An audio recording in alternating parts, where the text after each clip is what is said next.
একটা সময় বিরিয়ানি রান্নার কথা শুনলে অনেকটা টেনশনে পড়ে যাইতাম। আল্লাহ, কিভাবে রান্না করব, যদি না খাওয়া যায় কেমন হবে বা সবাই খেয়ে কি বলবে। তো আলহামদুলিল্লাহ এখন এত সুন্দর করে বিরিয়ানিটা আমি রান্না করতে পারি। তো বিরিয়ানি রান্নার কথা শুনলে এখন আর টেনশনটা কাজ করে না, মনে হয় অনেক ইজিভাবে রান্নাটা আমি করে ফেলতে পারবো। আসসালামু আলাইকুম, সবাই কেমন আছেন? আশা করি ভালো আছেন। আমি আলহামদুলিল্লাহ অনেকটা ভালো আছি। তো এখানে কিন্তু আমি মুরগির মাংসটা কেটে ধুয়ে সুন্দর করে পরিষ্কার করে নিছি। এখন এক এক করে মশলাটা আমি দিয়ে দিব। আর এইভাবে বিরিয়ানিটা রান্না করলে না অনেকটা সহজ মনে হয় আমার কাছে। তো প্রথমে কিন্তু জিরা ধনিয়ার গুঁড়াটা আর স্বাদ মতো লবণ দিলাম, একটা লেবুর রস দিছি, আর কিছুটা মরিচের গুঁড়াটা দিয়ে দিলাম। এখন সুন্দরভাবে একটুখানি মেখে নিলাম। তো মাখা হয়ে গেলে এখানে কিন্তু আদা রসুনের বাটাটা পরিমাণ মতন দিলাম, সেই সাথে কিন্তু বাদাম বাটাটাও দিয়ে দিছি। আর এই তো রাঁধুনির বিরিয়ানি মশলা, এটা না হলে তো একদমই চলে না। তো পুরো প্যাকেটে যতটুকু ছিল তো সবটুকু দিয়ে দিলাম। তো দেওয়া হয়ে গেলে তো হালকা একটু গুঁড়া দুধটাও দিয়ে দিলাম, মনে হয় 2 টেবিল চামচের মতন। এখন সুন্দর করে কিন্তু উল্টিয়ে পাল্টিয়ে তো মাংসটা মেখে তো এখন ঢাকুন দিয়ে ঢেকে প্রায় আধা ঘন্টার মতন আমি রেস্টে রেখে দিছিলাম। এভাবে রেখে দিলে না অনেক সুন্দর মশলাগুলি তো মাংসের ভিতরে ঢোকে, তো মাংসটা খেতেও কিন্তু অনেকটা মজা লাগে। আর এদিকে কিন্তু আমি অফ ক্যামেরা বেরেস্তাটা সুন্দর করে ভেজে নিছি। তো অর্ধেকটা কিন্তু আমি উঠিয়ে নিছি, আর বাকি অর্ধেকটুকু বড় হাঁড়ির ভিতরে ঢেলে দিলাম। তো ঢালা হয়ে গেলে তো এখানে কিন্তু সেই মেখে রাখা মাংসটা এখন আমি দিয়ে দিলাম।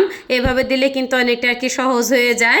যাই হোক, তো সুন্দর করে একটুখানি নেড়ে চেড়ে তো তেলের সাথে আমি মিশিয়ে দেব। আর মেশানো হয়ে গেলেই যে পাত্রের ভিতরে মাংসটা আমি মেখে রাখছিলাম, তো অনেকটুকু মশলাটা লেগেছিল, তো একটু পানি দিয়ে তো মাংসের ভিতরে ঢেলে দিলাম আমি। আর এইটুকু পানি দেব, মাংস থেকে যে পানিটা উঠবে ওইটুকু পানি দিয়ে মাংসটা আমি রান্না করে নেব। যেহেতু গেল কালকের ভিডিও এইটা, তো শুক্রবার দিন আমার হাজব্যান্ড বাসায় ছিল। আর আম মাখাটা কিন্তু অনেক অনেক পছন্দ করি আমি, আমার হাজব্যান্ড এবং আমার ছেলে।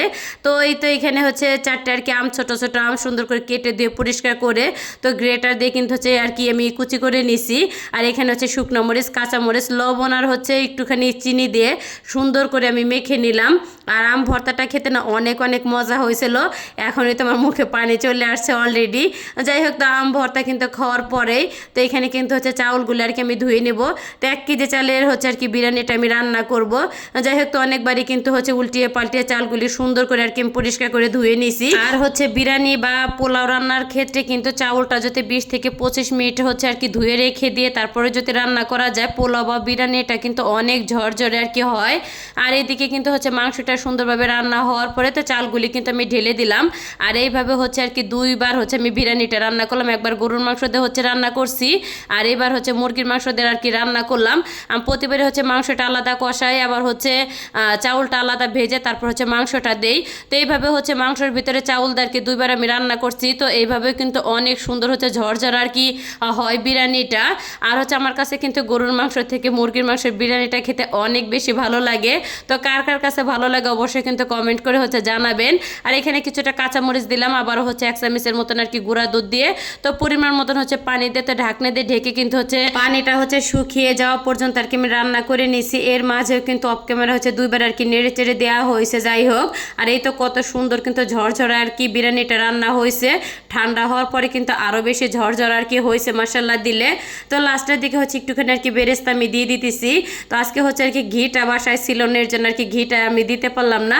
তারপরেও কিন্তু বিরিয়ানিটা খেতে মশলা দিলে অনেক অনেক বেশি মজা হয়েছে। আর এই তো আমার বিরিয়ানিটি কিন্তু রান্নাও করা হয়ে গেল। তো সব মিলে কেমন লাগলো সবার কাছে আজকের ভিডিওটা অবশ্যই কিন্তু কমেন্ট করে জানাইতে একদমই ভুলবেন না। তো ভিডিওটা আমি এইখানে শেষ করলাম।